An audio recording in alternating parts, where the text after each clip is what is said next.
Good morning, guys. It's Terry. Just a quick video. I'm getting ready to go to a crop and I wanted to show you something. I don't know whether you have one of these cases, but I love these. It's a little bit bigger than a 12 by 12. It's got tabs on the side so it stores flat in your closet. Open up the sides. That part folds down. But I don't know if you ever noticed that deep in the bottom of this, it's got these little brackets that are down in the bottom.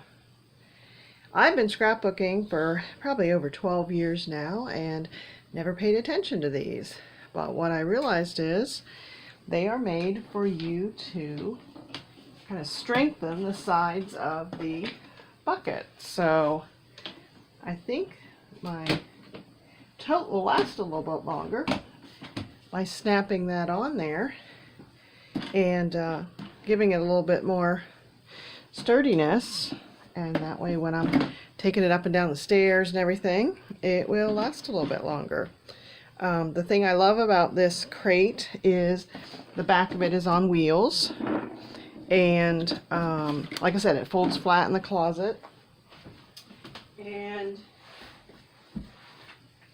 if you have paper in a 12 by 12 tote, it goes like that. Your albums fit in it. Your paper packs fit in it. Getting the album out here. 12 by 12 albums fit in it. So you can put a lot in it, and then you can also put your tools down in it and your paper cutter. Some come with a lid, some don't. This blue one here didn't come with a lid. The lid is handy because when you set it on top, the lid from another one I have.